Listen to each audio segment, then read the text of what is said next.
si luka bersih ini berarti grade 1 NX.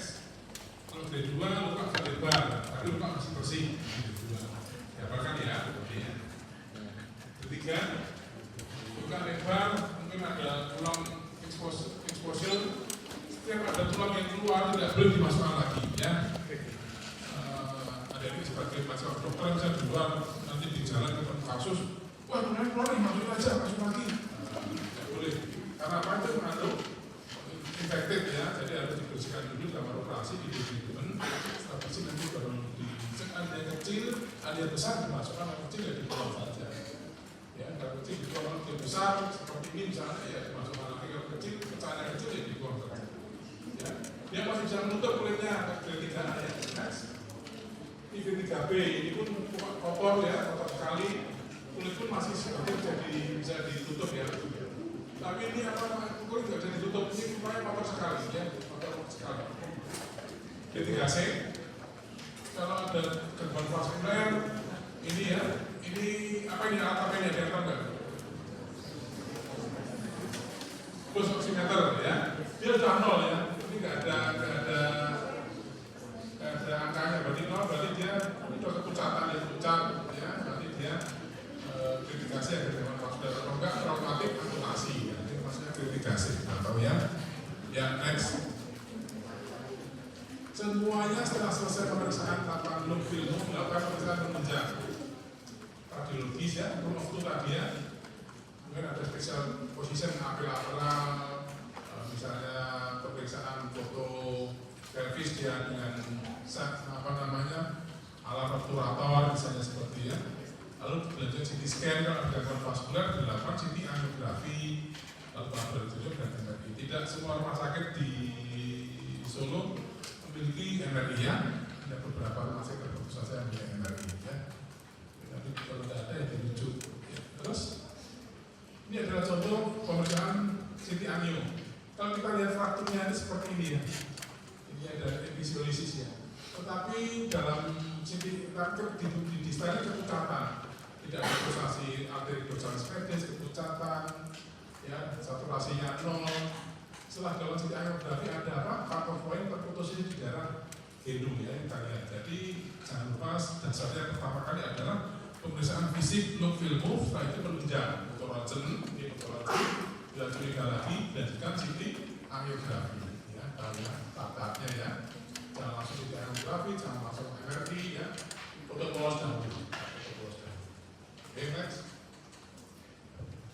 Treatment ya sesuai dengan APS ya, tadi pasang bidel, konsultai, kemudian antibiotik, broad spectrum ya. Jangan lupa setiap faktor itu diberikan tetanus profilaksis ya, jadi ini dan dilakukan debridement dalam golden period. Golden period itu berapa jam?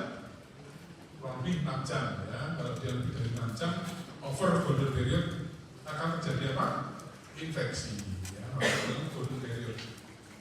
Kalau grade 1, grade 2 dengan ORIF ya, kalau grade apa bisa juga dengan kit dengan window.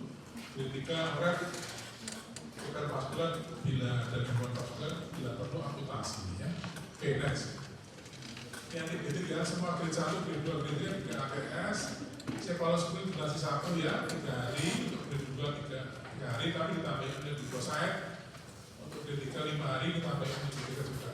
Ya nanti diapakan untuk grade 1 antibiotiknya apa saja, APS-nya apa saja, antibiotik diberikan atau tidak. Oke ya, next.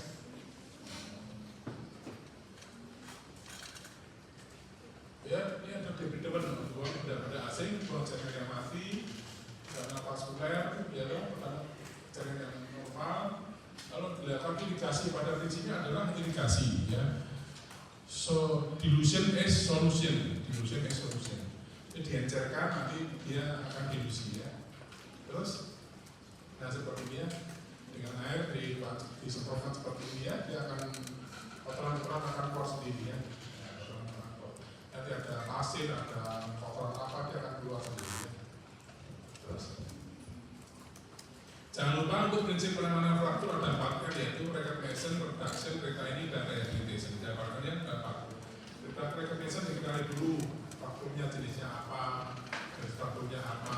Reduction lalu dilakukan reposisi, pasang bidel, pasang split, retaining dilakukan operasi. operasi ya, pasang implan, pasang plastik ya. Lalu terakhir jangan lupa selalu dilakukan rehabilitation ya, rehabilitasi. Terus kan komplikasi ada relate dan late. Siapa namanya?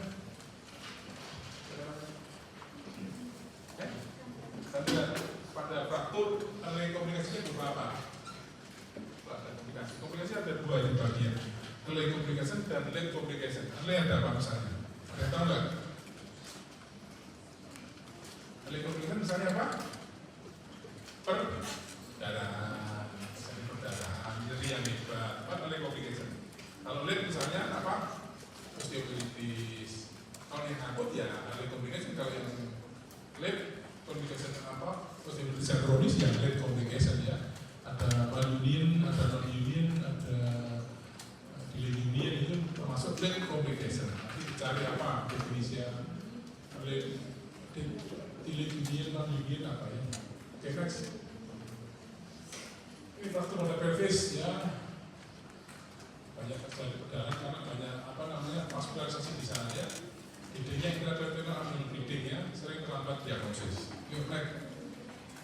Ini adalah contoh vertikasi ya, ada fraktur pada pelvisnya, naik motor kecepatan tinggi menabrak batu atau pohon, dia terlempar atau terjatuh, dia bisa terjadi fraktur seperti ini ya, terjadinya diastasis, fraktur rambut pubis superior inferior, adanya fraktur di sacroiliac jointnya dengan disruption ya. Itu contoh saja terkata. Vertikasi juga Marline fraktur pelvis ya. Oke, next. Contohnya klinisnya ya, itu gambarnya nggak tajam kayak di atas ya, ini yang nggak tajam ya. Ini ada jejasnya. Ini kira-kira apa ini? Organ apa yang di sini? Umbilikus organ apa? PU ya, PU. Mungkin dia ada gangguan miksi, mungkin dia ada PNUI-nya, OE-nya keluar darah. Jadi itu terindikasi untuk pemasangan keluar kateter. Ini dipasang mungkin dia tidak ada OI tidak keluar darah ya, pasang keluar kateter. Ya, ada jejak seperti ini, jangan lupa curiga suatu fraktur dari pelvis. Apalagi ada luka seperti ini ya, fraktur dari pelvis. Ya terus, next. Nah ini contoh X-ray ya. Posisi inlet, outlet ya, kan ada inlet, ada outlet ya. Ini untuk melihat adanya open book fracture, ada fraktur acetabularnya, mungkin ada jointnya ya.